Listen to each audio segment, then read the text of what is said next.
Hey everyone, welcome to the Retire While You Work podcast. Once again this week, I'm Myles Zuger, joined here by Jeri Anne AG. Jeri Anne, how are you doing this afternoon as it sits right Good. now? Yep, I'm doing good. First time I've been on here without Carson, I think. So I know this might be the first time we've done it with just two people, but coming off of Memorial Day weekend, so had a great 3-day weekend with family and settling into I guess we're in a couple days into the work week here. This is recording as what's today, Wednesday. So settling back into the work week and trying to get into a flow, and here we are in the office. yep. This week is, it's the end of May, which means a very important date of 529. I half joke about that, but it is a nice time to talk about 529s, which are related to college education and funding for college for people and making sure that you have enough saved so that you're not having to cash flow it, even though that is one method that is available when paying for college. But today we kind of just want to touch on, college education, paying for it for your kids. There's a handful of different methods and more that you can use to cover that cost. And then there's always the possibility that you work hard, do all this funding, and then they get scholarships and they're able to. It's paid for that way. So we can talk through kind of maybe what that means for you also. But yeah, just kind of wanted to touch on today around college education and funding and what that means, and maybe some of the most, like I said, there's a lot of ways about going about it, but we wanted to cover what we think are the most maybe relevant and most often types that we see when people are helping their kids with tuition, or if it's themselves going back to school, how they're paying for tuition. Right. And you mentioned a 529, which I guess, like Miles said, it's for it's for education, mostly college. But you can use, I think, 10,000 a year for like private school tuition, like in Yep. high school and Right. stuff, right? Yep. Private all the way down to kindergarten, K through 12. It does just Okay, have yeah, to okay. be. It does have to be a private school, so you can't be, sending your kids to like the metro school, public school, and use it. It does have to be private. hmm And again, that's up Like, to $10,000 a year. That's available for that. yes. Love them. I think they're great for certain people, but they're not for everyone. And I mean, kind of the way I feel about that. Like, I have 3 kids. All 3 of my kids have gone to college. One is there now. We never had a 529, and I'll tell you why. Because when I had my first child at age 26, I didn't really have a lot of extra money to throw into a 529 for my child to go to college 18 years from now. That was not high on my priority list. Then as the years go by, maybe there is a few extra dollars to put in there, but I'm like, what's $250 going to do, like, when I'm putting that into a 529? And so ultimately we did not do that, and we did end up cash flowing most of it, which is another way of doing it if you're in a situation where you can do that. But on the other side, if you can start those 529s young, when they're young like that, I mean, they definitely can, and we've seen them pay for all of college, but college is also very expensive these days. So, It is. And I think maybe I think that's with maybe investing in general, Jarian, is the way you said, like, what's $50 or what's $250 a month. But it's like sometimes it is just starting small like that just gets the ball rolling. And maybe that is, if it's a newborn, maybe that is all you're able to do for a couple of years. But then maybe circumstances change and you start making a little bit more money. And before you know it, you're putting 500 in a month, which obviously moves the needle a little bit more. Um, so tell people, I was just going to ask you a question about it. Explain to people what because part of us cash flowing it was literally just having a separate account that we were putting money in to pay for college. It just wasn't a 529. What's the benefit of doing a 529 versus just putting the money away into another investment vehicle or savings account or something? Yeah. I mean, the way I like to think about, and I think the easiest way to think about what a 529 is for people who are familiar with like a Roth IRA. It's essentially a Roth IRA, but only for education. So you're able to put money in, it grows tax deferred while inside of there. And as long as you then use that money for qualified education expenses, which include classes, tuition, books, room and board, rent if maybe they're living, in an apartment off campus, really anything, computer, really anything tied to that education. Now they can't just like be going out and buying a PlayStation and things like that and spending on it, but let's assume it's most things, tied pretty close to education. So you're able to put money in, assuming that you start it when they're a baby, under 6 months old, you're, tucking money away for, call it, the better part of 18 years and getting tax deferred growth with that money because it's inside of the 529. And then when they do go to school, as you're pulling that money out, you're not paying taxes on that money. So that's the benefit to it, is that, hopefully you're able to grow that money over, you know, 10 to 18 years, and it is growing tax deferred. And you're making contributions into it, maybe monthly. I think the most common way we see people start them is they maybe put in some sort of lump sum. Maybe they start it with like $1,000 or $5,000 just to get something in there. And then along the way, they're doing anywhere from, maybe as little as $50 a month to as high as $1,000 a month. And then we're working with them along the way. And again, all this dependent upon time frame of the child also. But then along the way, we're working with them to, like, in our annual reviews, we're tracking to say, okay, based on amounts here that you have today, and we have 5 years till your child turns 18. We maybe feel like you're in a good spot from funding, and let's just keep doing what we're doing. Maybe we feel like you're going to be a little bit overfunded, so we maybe stop contributions or reduce them, or we maybe feel like you're going to be overfunded, and then we talk maybe what that means, and how we can plan around that. So yeah, it's really an investment. I kind of went the long way on that, but it's really an investment account tied directly to education that offers some tax advantages, Tax benefits, right, the tax right. benefits around it. Yep. There was something else you reminded me of something when you 529s. Like a lot of our clients will tell their sisters, brothers, parents, whoever, hey, we have a college account for our child, and and they can write a check. They can add money to it along the way too. So that's always nice when a family member gives money towards that, because it gets it, grows it a lot quicker. Yeah, I think at a minimum, even if that's, you maybe had a little bit of money going in plus that, I think it's worth it because, I feel like when I was growing up, it was very common. Like, you had a savings account at the bank and you were probably making like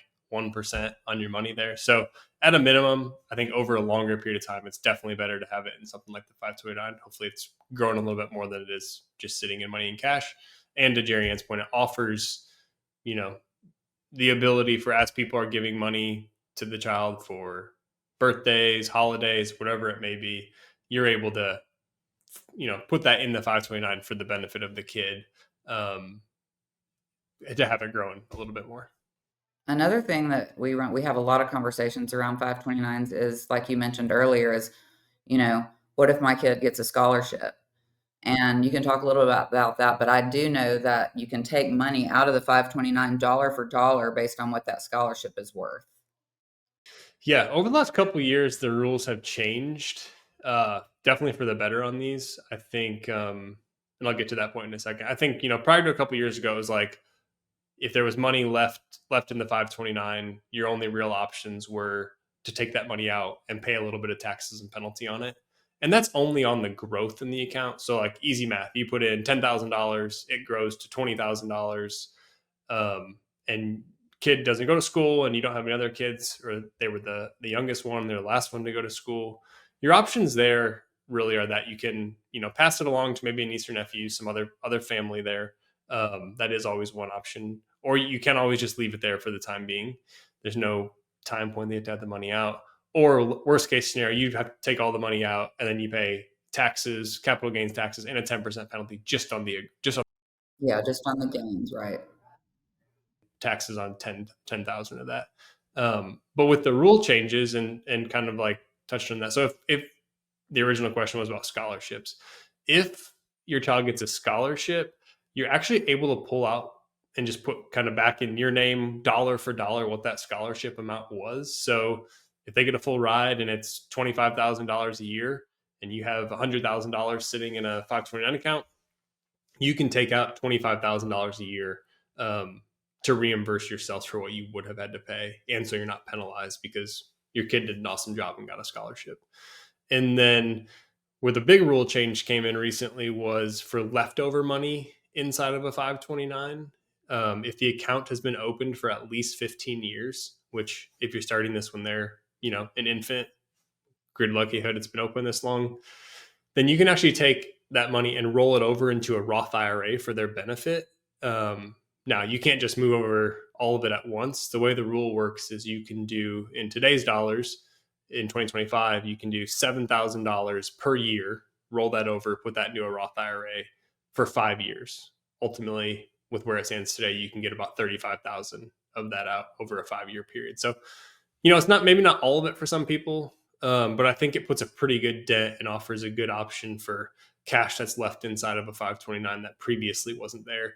And then, it's the child, so you're also giving them a pretty good head start on retirement account. If you can get $35,000 over there and they're 3 years old, graduating college, that's a pretty good start into a retirement account for their Mm-hmm. benefit that can then grow for the next 30 to 40 years until they retire. People know about 529s. I mean, I think a lot of people are like, oh my gosh, if my money's in there and then it's just gone, I can't take it back and all that. But uh, putting the 529 under the name of another family member, a niece, nephew, another one of your children, eventually maybe a grandchild, like as long as it's a family, you could even, as the parent, you could go back to graduate school and use that money. But so there are a lot of options with that money. It's not just stuck there for that one child's college, you know? Yep. Yeah.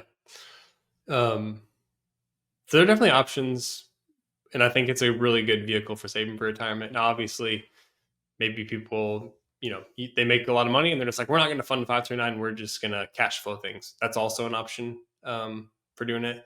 The other big question is like, just in general planning as parents, how much do you want to help the kids out with college? Do you have any desire to pay for college? Are you planning on them getting a scholarship? Do you want them to have to take out loans so that they have some skin in the game and they're not just going to party for 3 or 4 years or ultimately stop going to school and then have this debt there? And so I think that's the first step in everything. Kind of maybe got ahead of ourselves there, but it's just like planning when you're trying to decide, how am I going to pay for college? It's how much do I want to help out? And I feel like a lot of times parents want to help as much as they can. And so we typically see them, start some sort of account like a 529 college savings account to get going. And then ultimately they may say, hey, we want to have a good chunk there to be able to cover a couple years. And we'll help cash flow it along the way with income. Or it's important for us that, we want our child to be able to go to Harvard, and we know it's going to cost $75,000 a year or whatever it costs. And we want to make sure it's fully funded for them to be able to do that. So it's really all across the board, but it ultimately comes down to the right path is, and how to pay for college is, what aligns with your priorities and how you want to help them out along the way. A lot of it was how you were raised. We figured out that mostly if your parents paid for you to go to college the first, 4 years or whatever, then we find that those parents then want to do the same for their children. Or if they only paid for half, the same. A lot of parents will say, I'm going to pay for undergraduate, but you're responsible for graduate school. So it really does start with kind of what you see for them during those years. Yeah. I won't say their name. One of our clients, my favorite way he described paying for college was he told their son, he said, the client name scholarship fund only lasts 4 years, and you have 4 years paid for wherever you want to go, but after that it's on you, which I thought was a pretty Wow, that's funny way great. to say it. It does, that's kind of a way to indirectly maybe motivate them to finish in 4 years or whatever it might be without them actually having to come out of pocket for things also. But I thought it was funny how he called it the scholarship fund.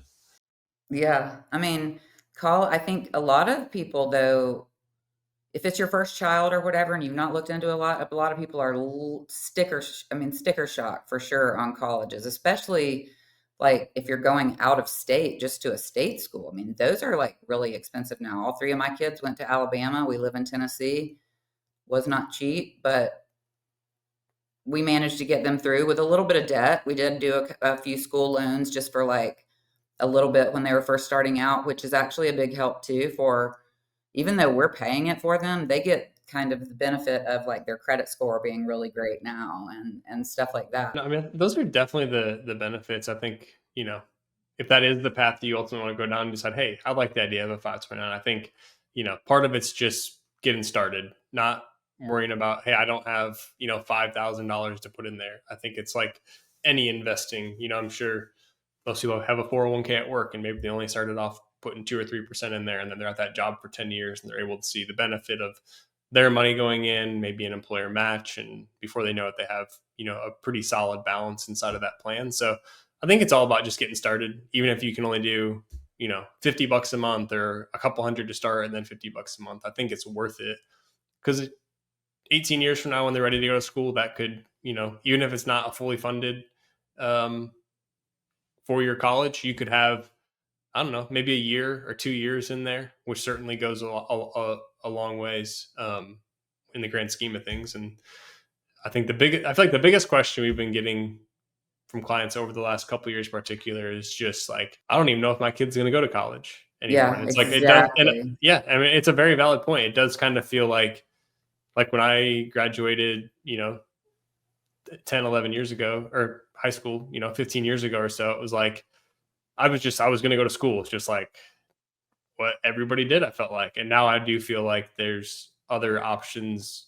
Like, it's like, how important is it to the grand I scheme of think it's things? a And lot to do with the cost of it. yeah, and I think it's around the cost and just weighing the pros and cons of that, and how important it is. I feel like it'll be very interesting to see over the next like 15, 20 years what college maybe evolves into, and how Right. important is it for some jobs. I think it's definitely feels like there's some sort of shift. I just don't know. Is it maybe just for a couple of years here? Is it more meaningful over the next couple decades? Mhm. But yeah, I think the biggest thing then is just like, when it comes to anything like financial planning, it's always about keeping it flexible. And I think the 529 can now, with some of the options, being in that it can be used for private school prior to college. It can be used for college expenses. It can be used for graduate school expenses, and then can be, put into a Roth, passed to other siblings, ultimately taken out if needed, and paying some taxes and penalty, of which we always say you would have paid those taxes anyway if the money was just invested. Um, and so it's not like it's the end of the world. It's just a little bit of 10% penalty on there. And the other thing that people get confused on 529s too is they're like, if their kid's about to go to college, they're like, "Oh gosh, my kid's about to start college. Like, what do I do? How do I get that money out? Do you need a receipt? Do you pay it? What?" It's so easy. It literally is, you pay the tuition and then tell us the amount and we reimburse you. We can pay the tuition directly to the school.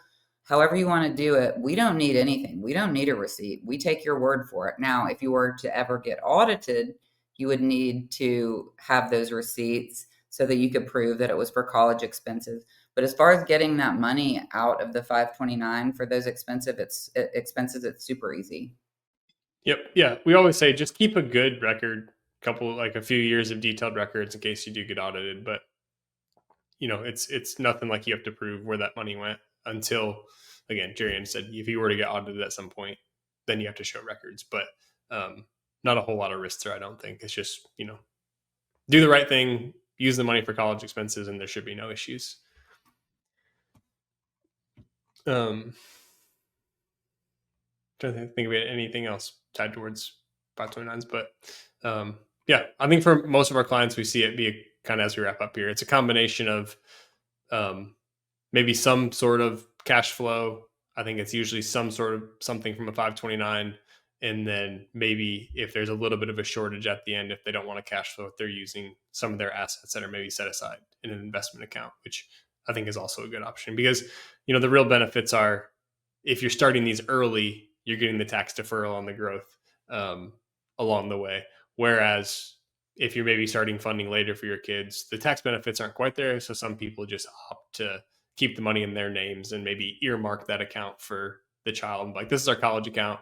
We're just not going to put it inside of 529, which is also a Right. very feasible option for people also. Yeah. And So lots of ways you can plan for college. Again, with it being kind of the 529 holiday here, I guess tomorrow, even though this will probably come out on Friday, the 30th, we wanted to kind of make people aware of those and how we see it and how people commonly do plan for these types of things. But yeah, always open for questions, or if you're just wondering how this maybe fits into your situation, happy to do a one-off call and talk through that, whether you're a client or not. So anything to add here at the end, Jeri Anne? no, I was really racking my brain trying to think if we left anything out. I think we kind of covered it all. But yeah, if anybody is interested, we've got the data, so let us know. Yeah. Well, thanks for joining us, and everybody have a great weekend here ahead. And we'll see you next week on the Retire While You Work podcast. Thanks.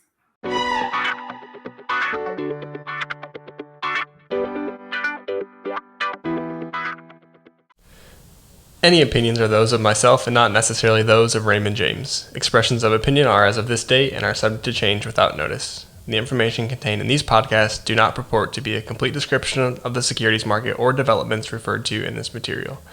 The information has been obtained from sources considered to be reliable, but we do not guarantee that the foregoing material is accurate or complete.